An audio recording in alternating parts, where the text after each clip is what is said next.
नमस्कार प्यारे बच्चों, मित्रों, स्वागत है आपका। क्या आप जानना चाहते हैं कि सोनम वांगचुक जी कौन है और इनका क्या रोल है हमारे शिक्षा व्यवस्था में? क्यों ये इतना बड़ा आंदोलन कर रहे हैं हमारे जंतर मंतर पर? दिल्ली जंतर मंतर पे इनका आंदोलन लगातार चल रहा है। 18 दिनों तक ये भूखे प्यासे वहां बैठे रहे। क्यों बैठे रहे, क्या कारण है? बहुत सारे बच्चे ऐसे हैं जिनको ये बात पता ही नहीं है।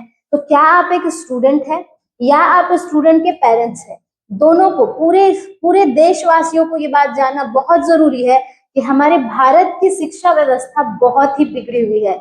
हर एग्जाम का पेपर लीक कैसे हो जाता है, आखिर इसका क्या कारण है?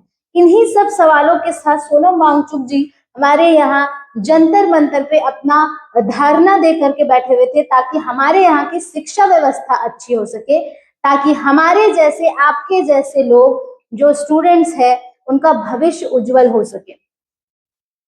तो सोनम वांगचुक जी जो है वो बहुत मेहनत कर रहे हैं ताकि हमारा फ्यूचर ब्राइट हो सके और हम एक अच्छी शिक्षा व्यवस्था के साथ आगे बढ़ सके। तो क्या आप जानना चाहते हैं कि क्या था इनका आंदोलन? सोनम वांगचुक जी का क्या आंदोलन है? इन्होंने शिक्षा व्यवस्था, जो नीट को लेकर के बात हुई है, बायोलॉजी से रिलेटेड चीज है ये, नीट लिख करके लोग डॉक्टर बनते हैं और डॉक्टर का कितना बड़ा रोल है हमारे यहाँ पर, ये समझिए। हमारे भारत में जितने भी लोग डॉक्टर बन रहे हैं नीट के बेसिस पर बन रहे हैं। नीट एक ऐसी परीक्षा है जिसको देख करके लोग एमबीबीएस करते हैं और डॉक्टर बनते हैं।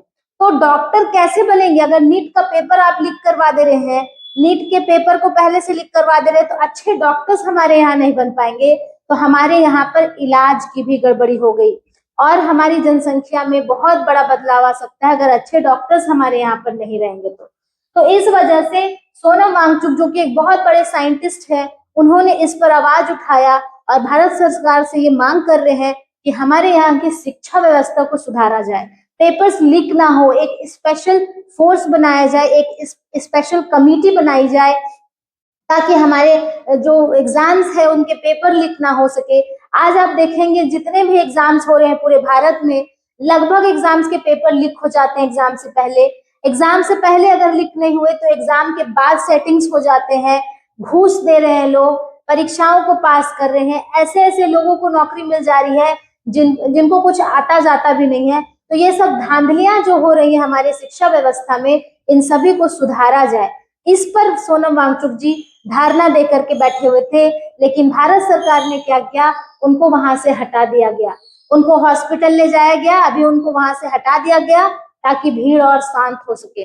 लेकिन इसका उल्टा ही हुआ, क्योंकि हम यूथ है, हम मानने वाले हैं नहीं, क्योंकि हमें शिक्षा व्यवस्था में सुधार चाहिए। और अगर आपको भी सुधार चाहिए तो आप भी इस पर आवाज उठाइए, जहां से हो सके, जहां है वहां से ही सोनम वांगचुक जी को आप बिल्कुल सपोर्ट करिए, ताकि हमारे यहाँ की शिक्षा व्यवस्था सुधार हो सके और हमारे बच्चों का फ्यूचर ब्राइट हो सके। यहाँ की शिक्षा व्यवस्था इतनी गड़बड़ है, इतनी गड़बड़ है, आप देखेंगे स्कूल से लेकर कॉलेज तक सिर्फ और सिर्फ मार्क्स के लिए पढ़ाया जाता है, कुछ सिखाया नहीं जाता है बच्चों को।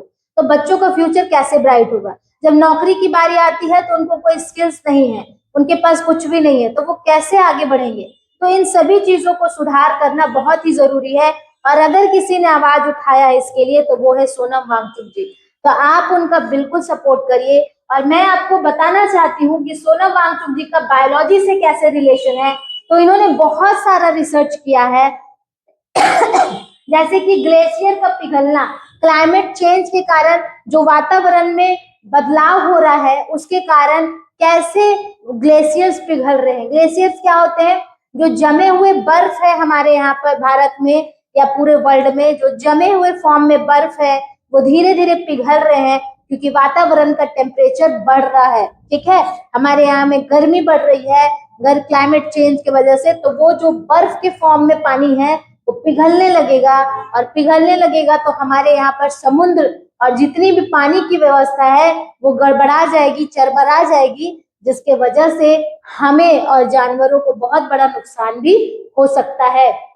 दूसरा, इन्होंने इकोसिस्टम पर बहुत बड़ा काम किया था, बताया था इन्होंने कि किस तरह से हमारे यहाँ पर क्लाइमेट चेंज की वजह से लगातार जो हम लोगों के धरती पर वातावरण का चेंज हो रहा है, जो बदलाव हो रहा है, जो क्लाइमेटिक चेंज हो रहा है, टेम्परेचर बढ़ रहा है हर साल, तो उसके वजह से इकोसिस्टम हमारा गड़बड़ा सकता है, पर्यावरण गड़बड़ा सकता है, बायोडाइवर्सिटी चरमरा सकती है, जो भी जानवर है वो विलुप्त हो सकते हैं, बहुत सारी चीजें हो सकती हैं। तो इन सभी चीजों पर इन्होंने काम किया था। प्लस में इन्होंने सेना लोगों के लिए एक ऐसा घर बनाया, एक ऐसा जगह बनाया जिसमें ना तो ठंड ज्यादा लगेगी और ना तो गर्मी ज्यादा लगेगी।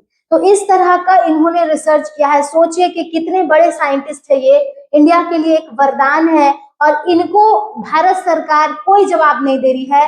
भारत सरकार की तरफ से इनका कोई भी बात नहीं सुना जा रहा है और कोई भी जवाब नहीं मिल रहा है आंदोलन का। लेकिन अभी आप देखेंगे जंतर मंतर में तो और भी भीड़ आ गई है युवाओं की, और लगातार वहां पर भीड़ बढ़ती चली जा रही है।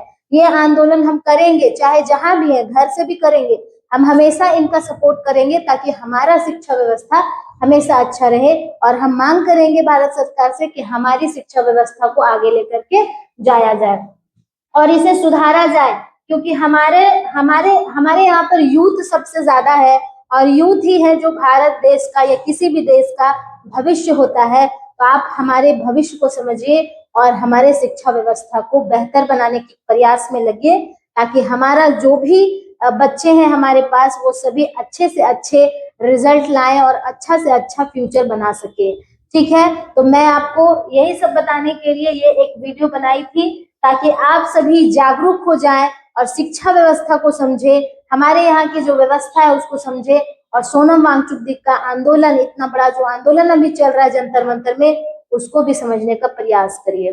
तो चलिए मिलते हैं हम लोग नेक्स्ट वीडियो में, तब तक के लिए थैंक यू। और इनको सपोर्ट करिए और हमारा चैनल भी देखते रहिए, लाइक और सब्सक्राइब करिए। Thank you very much.